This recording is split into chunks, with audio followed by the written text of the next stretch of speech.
Hello everyone, how's it going? Today's video, I'm going to show you guys how to smooth these quick little prints.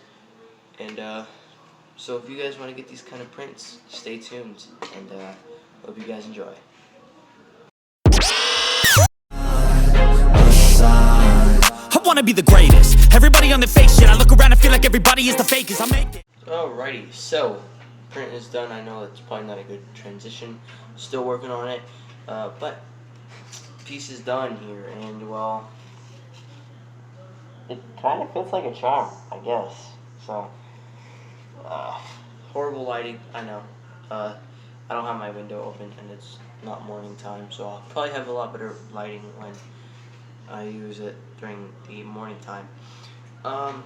This is the helmet, and I honestly just kind of want to keep it black. This looks, like, it looks super incredibly black. Like, there is barely any shine to this. I might have to print one. I might have to print a new sidewalk helmet in this filament. This is Sunlu PLA Meta black filament. I am in love with this filament.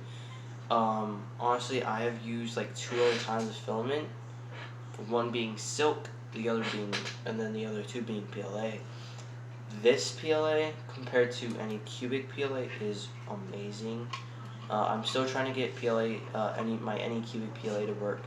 I was able to buff off one print with it, and then it kind of started to roll downhill. But I'm still trying to get it to work.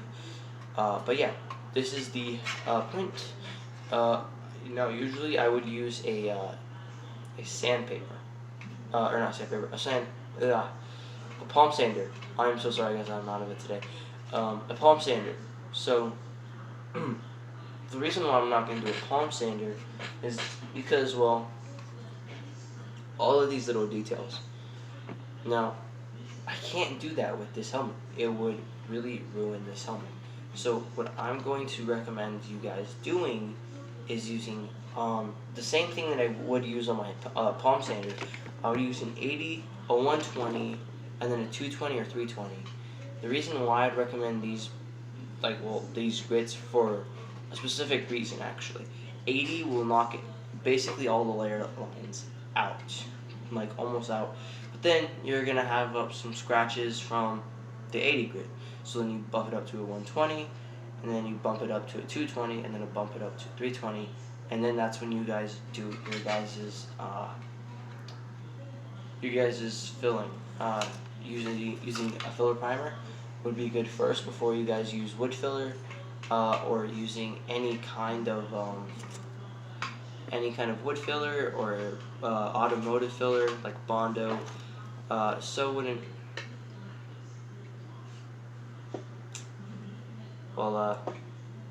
Yeah, you guys probably saw my cat there, and now he's probably gonna be. Hold on, guys. All right, I'm back. I had to kick him out. I'm sorry. You're probably gonna hear him meow. If you guys do, don't worry. He's not hurt or anything like that. His feelings may be hurt, but he ain't hurt. Anyways, I would use a 80, 120, 220, and 320. The reason why is because it gets it nice and smooth. You guys then are gonna move to your guys' filler primer. For me, I use Rust-Oleum filler primer. A lot of people, they don't really like Rust-Oleum filler primer. 1, it is cheap, and 2, I actually can get some really good results. One thing that I feel like a lot of people don't do when they use the Rust-Oleum filler primer is I feel like they don't sand it. The reason why you need to sand it after painting it, after filling it with the filler primer, is because on the can it says sands smooth. Basically, that means that you have to sand it in order to get a smoother result. Which I actually didn't do it with this one. And it looks really thick. It kind of looks like rubber compared to something like this one. This one I sanded down the filler primer, and it looked a lot better. These actually are welded. These are welded into 4 pieces. Now, you guys may not be able to see these 4 pieces, but they are welded into 4 pieces. You had a 2 on top, and then 2 on the bottom, and then it was cut right here in the middle. So it was cut here, here, here, and here. But it wasn't. Yeah, basically it was just cut, and I was able to get. You can kind of tell it was actually welded, or put together. But I got really smooth results using that Rust-Oleum filler primer. So honestly, I don't care. I might try to get my hands on some Duplicolor filler primer. I know it's like $15 or something like that. I'm just adjusting my out here.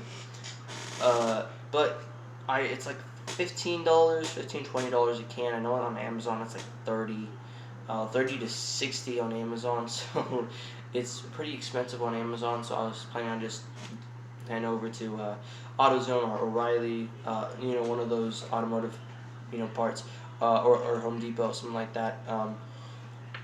They will more likely have that kind of stuff. But this stuff is, I really like this result. I really love this mask. I'm just in love with this mask. Anyways, I'm going to go and sand half of this real quick, and I guess I can show you guys a little bit here of a bit of a time lapse. So I'll kind of do a little bit of a time lapse here, just showing you half of the thing sanded. So horrible transition. Thank you guys.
Boom. Alright, so here it is.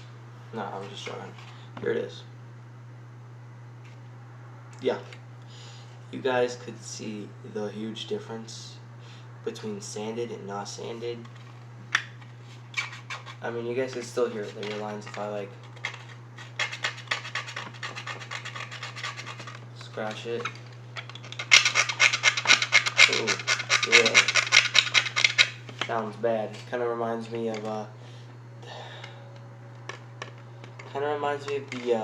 the forks in the lunchroom, the little trays. Oh, bringing back some horrible memories. Anyways, this is it right here. Half sanded. So now I'm going to go and sand the other half off camera, and then in the future, when I have the filler primer and all that paint, I will, I'll get that done. Also, I will say, melting down some of your harder edges or sanding it down, whatever works better for you. But yeah, honestly, it's a dub. Alright, so you guys will have like one more piece of this video, and yeah, that'll be the end of this video. If you guys want if you guys want to see more, hit that like button, hit the subscribe button, turn on post notifications if you guys want to see more stuff like this, and maybe who knows, I'll update this. But what I'll try to do on the other side is use my palm sander. If you guys saw me wearing the Red Hood mask, I don't have a respirator, so I kind of just use that, and it kind of works. And I wear these, I wear glasses. They're not really protective glasses, but they definitely do protect my eyes. And they're clear glasses, so I could see perfectly right through them whenever I'm using this. This is the only time when I really use glasses, unless I really have to use glasses. And my paint booth sucks, just so you guys know. It is literally just a cardboard box right now. And I am moving up, I'm trying to get up there. I'll probably swap over to paper black bags and tape, maybe tape something. Maybe tape up some paper bags. Anyways, that's gonna be today's video, guys. If you guys, yeah, I already said that. Never mind. Yeah. Anyways, have a good day, and well, technically it's not the end of the video, but it'll be like around maybe a week and a half was whenever I get my stuff. So yeah, until then, you guys have a very good time. I think I'm just gonna make multiple videos here. This is the sanding part where you I would honestly say sand. Do not sand incredibly hard, but just sand until you have a nice texture. I mean, you guys can always use just filler primer too. Honestly, filler primer would be just as good as sanding it. I also know Darkwing Dad, awesome YouTuber. I'll link him in the description, as well as Frank, because I know I mentioned Frank. He has this cool idea. It's basically where you take acetone and bondo, mix them together, and then spray them on here. I don't have an airbrush, nor like any battery airbrush, so I can't really do that. But maybe whenever I do, I'll have to try it. Maybe that will be my new way of smoothing prints. Who knows? But I'll link that video of Darkwing Dad's, and I will link Frankly Built's how to smooth PLA too. So I'm not the only channel that you guys are going to look for. You guys can obviously go to other channels and, well, kind of learn from them as well, because they've been doing this a lot longer than I have. I've only been doing this for about a year. Frank has been doing it for about 3 years, and Darkwing Dad's been about 2 years, about 2.5 years or something like that. Anyways, that is everything for this video. This is my beautiful cat Lunar here, and he's just chilling. And well, that's today's video, guys. I hope you guys enjoy, and can't wait to see this fully finished, and I will add LEDs whenever I'm fully done with it. So it'll probably be into multiple parts. So this part was sanding.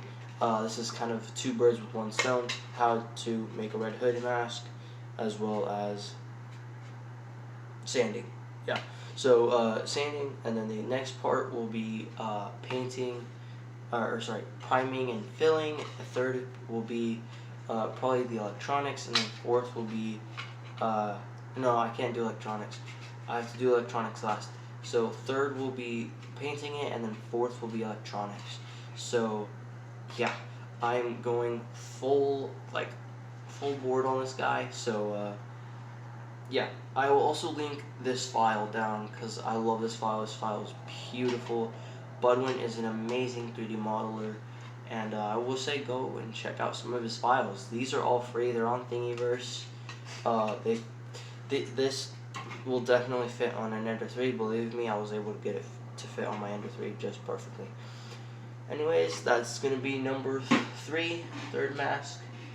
being on here. I scaled this one down to 101 or 102%, and it fits actually pretty snug.